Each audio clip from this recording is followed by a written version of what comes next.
November മാസത്തിലെ ആദ്യത്തെ ആഴ്ചയിൽ തന്നെ നമുക്ക് ഒരുമിച്ച് ജീസസ് എവരിഡേ എന്ന പ്രാർത്ഥനയിൽ പങ്കെടുക്കാൻ കർത്താവ് കൃപ തന്നല്ലോ.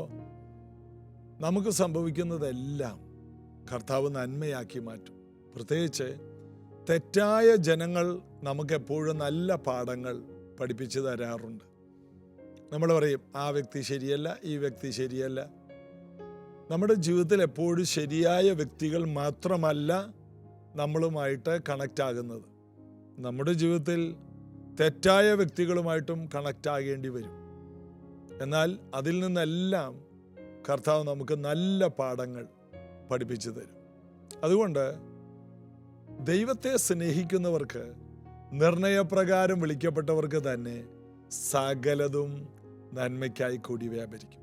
അതുകൊണ്ട് ആ വ്യക്തിയാണ് എൻ്റെ ജീവിതം കളഞ്ഞത്, ഈ വ്യക്തി കാരണമാണ് ഞാൻ ഇങ്ങനെ ആയിപ്പോയത്, ഇങ്ങനെയുള്ള വാക്കുകൾ പറഞ്ഞ് ജീവിതം കട്ടപ്പുകയാക്കാതെ എല്ലാം നന്മയ്ക്കാണ്, ദൈവമറിയാതെ എൻ്റെ ജീവിതത്തിൽ യാതൊന്നും സംഭവിച്ചിട്ടില്ല എന്ന ആ ഒരു നല്ല പോസിറ്റീവ് മെൻറ്റാലിറ്റിയിൽ, ആ നല്ല മനോഭാവത്തിൽ ജീവിക്കുവാൻ കർത്താവിൻ്റെ വലിയ കൃപ നമ്മോടുകൂടെയുണ്ട്. യേശുവിന് വേണ്ടി വേർതിരിക്കപ്പെട്ട നമ്മൾ ഒരിക്കലും ലജ്ജിച്ചു പോകാൻ കർത്താവ് സമ്മതിക്കില്ല. എല്ലാം നമുക്ക് നന്മയ്ക്കാണ്. ജോയ്സ് മേയർ എന്ന ദൈവദാസി എത്ര വർഷങ്ങൾ, നീണ്ട 19ഓളം വർഷങ്ങൾ സ്വന്തം പിതാവിനാൽ പീഡിപ്പിക്കപ്പെട്ടു. എന്നാൽ ഇന്ന് 80 വയസ്സ് കഴിഞ്ഞു നിൽക്കുന്ന ജോയ്സ് മേയർ ലോക ചരിത്രത്തിൽ, ക്രിസ്തീയ ലോകത്തിൽ തന്നെ ഒരു അനുഗ്രഹമായി മാറി. അവർക്ക് സംഭവിച്ചതെല്ലാം നന്മയായി മാറി.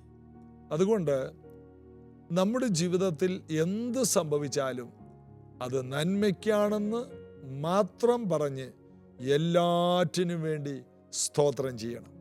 അതാണ് നമ്മെക്കുറിച്ച് ക്രിസ്തുവേശുവിൽ ദൈവേഷ്ടമെന്ന് 1 തെസ്സലോനിക്ക ലേഖനം 5 നമ്മൾ വായിക്കുന്നു. എല്ലാറ്റിനും വേണ്ടി സ്തോത്രം ചെയ്യണം. നമുക്ക് പറ്റിയ അബദ്ധങ്ങൾക്കും നമുക്ക് പറ്റിയ ഓരോ പിഴവുകൾക്കുമായിട്ട് പോലും നന്ദി പറയാൻ നമ്മൾ കടപ്പെട്ടവരാണ്. അതുകൊണ്ട് നമ്മുടെ നന്മകൾക്ക് വേണ്ടി മാത്രം സ്തോത്രം ചെയ്യുന്നവരായി തീരരുത്. ദൈവം അനുവദിച്ച എല്ലാ തിന്മകളും ദൈവം അനുവദിച്ചതാണ്, പിശാചാണത് ചെയ്തത്, എന്നാൽ ദൈവം അത് നന്മയാക്കി. അതിനായിട്ട് സ്തോത്രം ചെയ്യണം. ദൈവം അനുവദിച്ചു യോബിൻ്റെ നന്മകൾ പിശാച് കവരാൻ, എന്നാൽ ദൈവം ഇരട്ടിയാക്കി മാറ്റി വീണ്ടും ദീർഘായുസ്സുള്ളവനായി, പുത്രസമ്പത്തുള്ളവനായി, നഷ്ടപ്പെട്ട മാന്യതകളെല്ലാം തിരിച്ചു പിടിക്കുന്നവനായി ദൈവം അവനെ ആദരിച്ചു എന്നുള്ളതാണ് യോബിൻ്റെ പുസ്തകത്തിൻ്റെ ഒടുവിലത്തെ അധ്യായം. അതുകൊണ്ട് എല്ലാം നന്മയാക്കുന്ന കർത്താവിൽ ഈ ആഴ്ചയിൽ നമുക്ക് ആശ്രയിക്കാം, കർത്താവിൽ ബലപ്പെടാം. നമ്മൾ അപ്പോസ്തല പ്രവൃത്തിയിൽ 12-ാം അധ്യായത്തിലാണ് ആയിരിക്കുന്നത്. സഭയ്ക്കെതിരെ വലിയൊരു പീഡനം വന്നു. യോഹന്നാൻ്റെ സഹോദരനായി യാക്കോബിനെ വാളുകൊണ്ട് കൊന്നു. അത് യഹൂദന്മാർക്ക് പ്രസാദമാണെന്ന് കണ്ടപ്പോൾ പത്രോസിനെയും കൊല്ലാൻ പിടിച്ചു. അങ്ങനെ തടവിൽ കിടക്കുന്ന സമയത്ത് സഭ ശ്രദ്ധയോടെ അവന് വേണ്ടി ദൈവത്തോട് പ്രാർത്ഥിച്ചുകൊണ്ടേയിരുന്നു, തുടർമാനമായി പ്രാർത്ഥിച്ചുകൊണ്ടിരുന്നു. അതാണ് അപ്പോസ്തല പ്രവൃത്തി 12-ന്റെ 1 തൊട്ട് വായിക്കുമ്പോൾ നമ്മൾ കാണുന്നത്. എന്നാൽ 7-ാം വാക്യത്തിലോട്ട് വന്നപ്പോൾ അന്തരീക്ഷം മാറി. പെട്ടെന്ന് ഒരു ദൂതൻ ആ ജയിലിൽ വന്നു. പത്രോസിനെ വിലാപ്പുറത്ത് തട്ടി വേഗം എഴുന്നേൽക്കാൻ പറഞ്ഞു, അര കെട്ടാൻ പറഞ്ഞു, ചെരുപ്പിട്ട് മുറുക്കുവാൻ പറഞ്ഞു, പുതപ്പ് പുതച്ച് എൻ്റെ പിന്നാലെ വരാൻ പറഞ്ഞു. പത്രോസ് ഒരു സ്വപ്നം കാണുന്നവനെ പോലെ ഈ ദൈവദൂതൻ്റെ പിന്നാലെ പോയ ചരിത്രം അനേകരെ ചലിപ്പിക്കുന്ന ഒരു ചരിത്രമാണ്. ദൈവത്തിന് ഏത് പ്രതിസന്ധികൾക്കകത്തു നിന്നും ആരെയും പുറത്തെടുക്കാൻ കഴിയും എന്നുള്ളതിന് ഏറ്റവും വലിയ തെളിവാണ് ഈ കാണുന്നത്. വെന്റിലേറ്ററിൽ കിടക്കുന്ന, ICUയിൽ കിടക്കുന്ന, ജയിലുകളിൽ കിടക്കുന്ന സാമ്പത്തിക കടക്കണിയിൽ നിന്ന് ഒരിക്കൽ ഊരിപ്പോരാൻ കഴിയാതെ വലിയ കടക്കണിയിൽ കിടക്കുന്ന എത്ര വലിയ വ്യക്തിയെയും പ്രാർത്ഥന കൊണ്ട് പുറത്തെടുക്കാൻ കഴിയും എന്നുള്ളതിൻ്റെ ഏറ്റവും വലിയ തെളിവ് ഇവിടെ ഈ വാക്യങ്ങളിലുണ്ട്.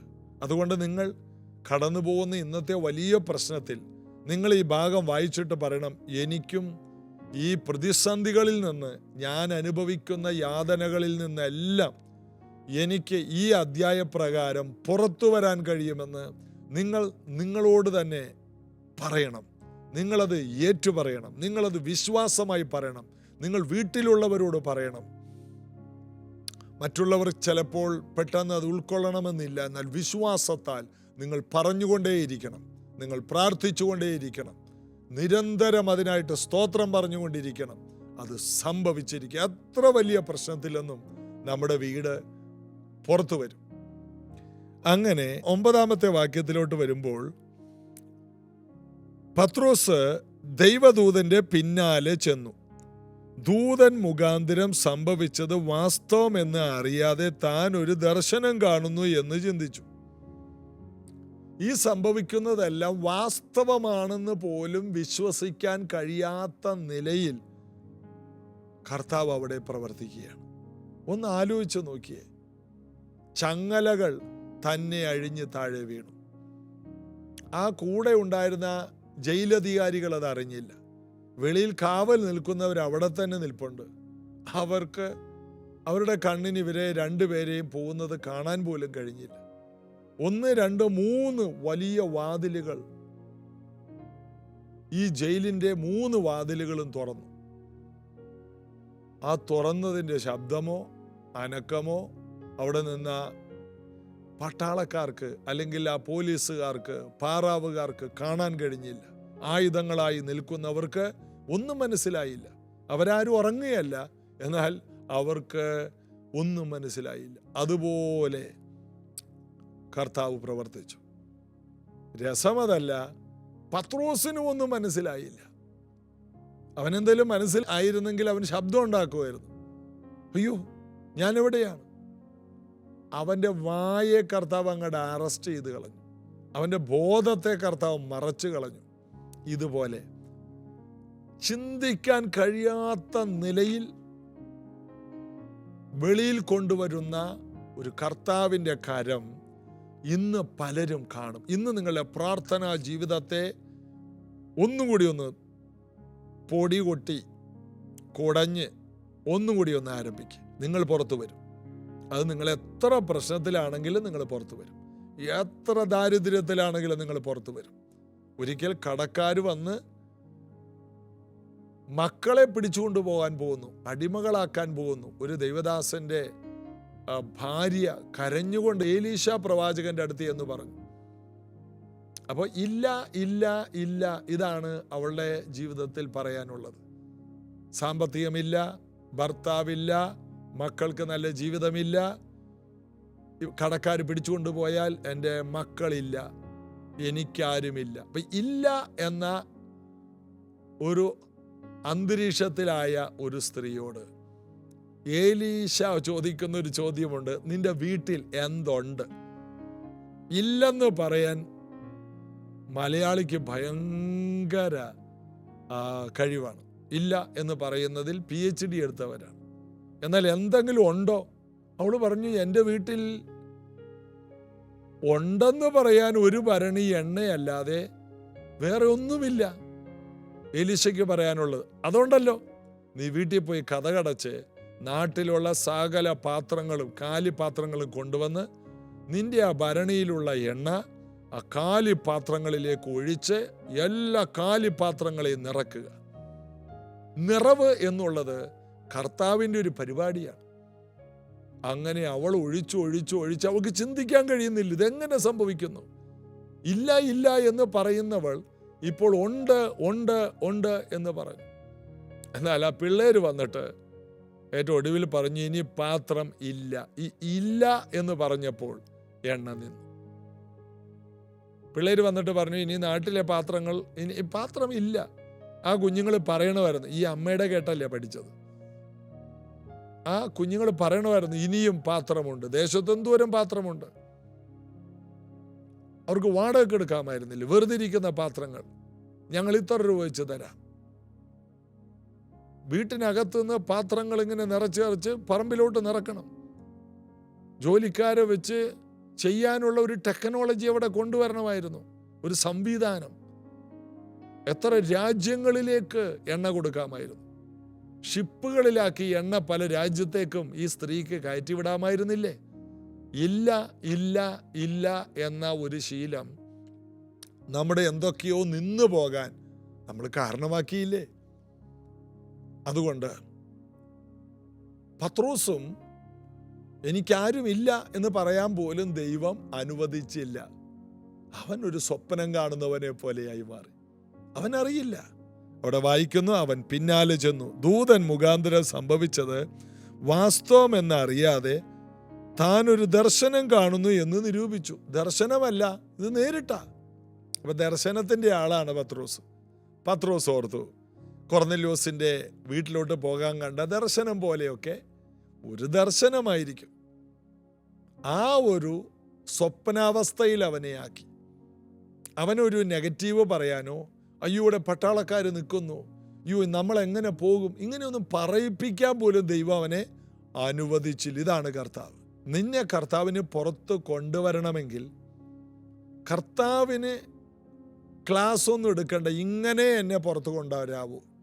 ചിലർ പറയും, കർത്താവേ എനിക്ക് എൻ്റെ വീടിന് വേണ്ടിയുള്ള ഒരു ലോൺ പാസ്സായി കിട്ടണം കർത്താവേ. കർത്താവിന് ക്ലാസ് എടുക്കുകയാണ്. കർത്താവ് എൻ്റെ വീട് പണിയാനായിട്ട് എനിക്കൊരു ലോൺ വേണം, അത് ഇത്ര 20 ലക്ഷം രൂപയാണ്. ആ ലോൺ പാസ്സായി കിട്ടണം, ആ മാനേജരോട് ഇടപെടണം. എന്തിനാ കർത്താവിന് അങ്ങനെ ക്ലാസ് എടുക്കുന്നത്? കർത്താവിനോട്, കർത്താവേ എനിക്ക് വീട് പണിയാൻ പൈസ വേണമെന്ന് പറഞ്ഞാൽ മതിയില്ലേ? അത് ലോണിൽ കൂടി തന്നെ വേണോ? പിന്നെ ഇത് എല്ലാ മാസവും അടക്കാൻ ഓരോ മാസവും 20,000 വെച്ച് വീണ്ടും പ്രാർത്ഥിക്കണ്ടേ? ആ നേരം കൊണ്ട് വേറെ വല്ലതും പ്രാർത്ഥിച്ചുകൂടെ? ഒറ്റ അടിക്ക് 20 ലക്ഷം രൂപ തരാനും കർത്താവിന് കഴിയില്ലേ? അതുകൊണ്ട് കർത്താവിന് ക്ലാസ് എടുക്കുന്ന എല്ലാ പ്രാർത്ഥനയും അവസാനിപ്പിച്ചിട്ട്, കർത്താവെ അങ്ങേക്ക് കഴിയും, അങ്ങുണ്ടാക്കിയ സൂര്യചന്ദ്രന്മാരെയും നക്ഷത്രങ്ങളെ ഓർത്താൽ ഞങ്ങളെ ഓർക്കാൻ ഞങ്ങൾ എന്താണ്? അങ്ങ് അത്ര വലിയവനാണ്, അങ്ങേക്ക് എത്ര വലിയ കാര്യങ്ങൾ ചെയ്യാൻ കഴിയും എന്ന് പറയണം. കഴിഞ്ഞ ദിവസം ഒരു ദൈവദാസൻ ചർച്ചിൽ വന്നു. അദ്ദേഹം 5000-ഓളം ജോലിക്കാരുള്ള ഒരു കമ്പനിയുടെ ജനറൽ മാനേജരാണ്. അദ്ദേഹം പറയണം, അദ്ദേഹത്തിനൊരു കൂട്ടുകാരനുണ്ട്. ആ കൂട്ടുകാരൻ വിശ്വാസിയൊന്നുമല്ല, എങ്കിൽ അദ്ദേഹം പറയുന്നൊരു വാക്കുണ്ട്. അദ്ദേഹം ഇദ്ദേഹത്തോട് പറഞ്ഞു, നമ്മളെപ്പോഴും ഒരു 1200 കോടി രൂപയെങ്കിലും കുറഞ്ഞത് നമ്മുടെ അക്കൗണ്ടിൽ ഉണ്ടെന്നുള്ള ചിന്താഗതിയിൽ മുന്നോട്ട് പോകണം. അപ്പൊ ചിന്താഗതി മാറും. അക്കൗണ്ടിൽ ഉണ്ടെന്ന് അങ്ങോട്ട് വിശ്വസിക്കണം. ദൈവമില്ലാത്തവൻ പോലും ഒരു പോസിറ്റീവ് ചിന്താഗതിയിൽ മുന്നോട്ട് പോകുമ്പോൾ, ദൈവമുള്ളവര് മക്കളെ കടക്കാർ പിടിച്ചുകൊണ്ട് പോകാൻ പോകുന്നു, ഞങ്ങൾക്ക് ആരുമില്ല കർത്താവേ, എനിക്ക് ആരുമില്ല കർത്താവേ, ഇങ്ങനെയുള്ള വാക്ക് പറഞ്ഞ് കർത്താവിനെ വരെ പേടിപ്പിക്കാൻ നോക്കിയാണ്. നെഗറ്റീവ് പറഞ്ഞ് ഈ അവസ്ഥയിൽ നിന്ന് നമുക്ക് പുറത്തു വരണ്ടേ? ഈ ആഴ്ച മുതൽ പുറത്തു വരണം. നവംബർ ഡിസംബർ മാസം ഈ 60 ദിവസത്തിനുള്ളിൽ ഒരു ചലഞ്ച് ഉണ്ടാക്കണം. ഞാൻ പുറത്തു വരും, എല്ലാ പ്രശ്നത്തിൽ നിന്ന് ഈ 60 ദിവസത്തിൽ നിന്ന് ആ ദിവസത്തിനുള്ളിൽ ഞാൻ പുറത്തു വരുമെന്ന് ഒരു വെല്ലുവിളി തന്നെ നടത്തണം. അതിനുവേണ്ടി തുടർമാനമായ പ്രാർത്ഥന. അപ്പോസ്തലന്മാരുടെ ചരിത്രത്തിൽ കാണുന്ന പോലെ സഭ അവന് വേണ്ടി ദൈവത്തോട് പ്രാർത്ഥിച്ചുകൊണ്ടേയിരുന്നു. തുടർമാനമായി പുറത്ത് വരും വരെയുള്ള ഒരു പ്രാർത്ഥന. 60 ദിവസത്തേക്ക് ഒരു പ്രാർത്ഥന സെറ്റ് ചെയ്യും. 60 ദിവസത്തേക്ക് എണ്ണ പകരുന്ന ഒരു സംവിധാനം സെറ്റ് ചെയ്യും. ഉള്ളത് പകരുന്നത്. ജീവജല നദികൾ വിശ്വസിക്കുന്നവൻ്റെ ഉള്ളിൽ നിന്ന് ഒഴുകുമെന്നാണ്, ഒഴുകി തീരുമെന്നല്ല. അപ്പോൾ ദൈവം സമൃദ്ധിയുടെ ദൈവമാണ്. കർത്താവ് എന്തെങ്കിലും ആരംഭിച്ചാൽ അത് അവസാനിക്കില്ല. ഒരിക്കൽ ശിംശോന് ദാഹിച്ചപ്പോൾ ഒരു ഫെലിസ്തീയ ശത്രുക്കളെയെല്ലാം അവൻ കീഴടക്കി ഒറ്റക്ക് തോൽപ്പിച്ചു. അങ്ങനെ അതിനുശേഷം അവന് ദാഹിച്ചപ്പോൾ, കർത്താവേ എനിക്ക് ദാഹിക്കുന്നു എന്ന് പറഞ്ഞപ്പോൾ കർത്താവ് ലേഹിയിൽ ഒരു കുഴി പിളരുമാറാക്കി. കുഴിക്കാനുള്ള ആരോഗ്യമൊക്കെ പോയി. അത്രയും വലിയ യുദ്ധമായിരുന്നത്. അവൻ ജയിച്ചു, എന്നാൽ ദാഹിച്ച് അവൻ മരിക്കാറായി. അത്രയും വലിയൊരു യുദ്ധമാണ് അവൻ ചെയ്തത്. ദൈവം ഒരു കുഴി പിളരുമാറാക്കി. അതിൽ നിന്ന് ഒരു ഉറവ ചാടി വന്നു. മുകളിലോട്ടൊരു ഉറവ ചാടി പുറപ്പെട്ടു. അവൻ അതിൽ നിന്ന് കുടിച്ചു.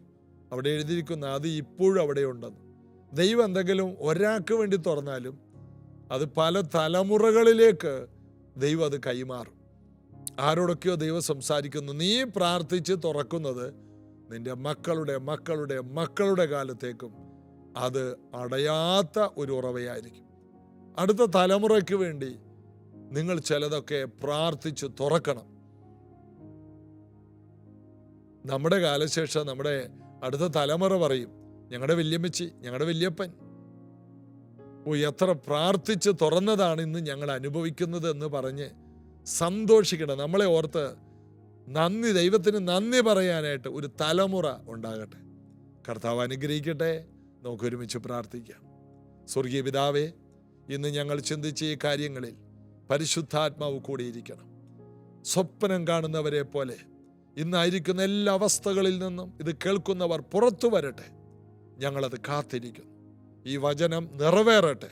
അപ്പോസ്തല പ്രവൃത്തി 12-ാം അധ്യായത്തിൽ നടന്ന ദൈവദൂതൻ ഇറങ്ങി പത്രോസിനെ വിടുവിച്ചതുപോലെ ഇത് കേൾക്കുന്ന ഓരോ വീടുകളിലും ഒരു ദൈവ പ്രവൃത്തി ഉണ്ടാകട്ടെ. സൗഖ്യങ്ങൾ ഉണ്ടാകട്ടെ. സാമ്പത്തികമായ വഴികൾ തുറക്കട്ടെ. കടക്കണികൾ മാറട്ടെ. തലമുറകൾക്ക് ഭാവി ഉണ്ടാകട്ടെ. കർത്താവിൻ്റെ കരം ഇപ്പോൾ അത്ഭുതകരമായി ചലിക്കണമേ. നിരന്തരം പ്രാർത്ഥിക്കുന്നവർ എഴുന്നേറ്റ് വരട്ടെ. നെഗറ്റീവ് പറയാതെ പോസിറ്റീവിൽ പ്രവർത്തിക്കുന്നവർ എഴുന്നേറ്റ് വരട്ടെ. യേശുവിൻ നാമത്തിൽ ആമേൻ. കർത്താവ് കൂടിയിരിക്കും. നാളെ ഇതേ സമയത്ത് ഒരുമിച്ച് കാണാം. നിങ്ങൾക്ക് ഈ വീഡിയോകൾ പ്രയോജനം ചെയ്യുന്നുണ്ടെങ്കിൽ ഒരു 10 പേർക്ക് അയച്ചു കൊടുത്തുകൂടെ? അങ്ങനെ എത്രയോ കുടുംബങ്ങളുടെ നിരാശകൾ മാറിപ്പോവും, പ്രതീക്ഷകൾ ഉണ്ടാകും. യേശു അനുഗ്രഹിക്കട്ടെ. God bless you.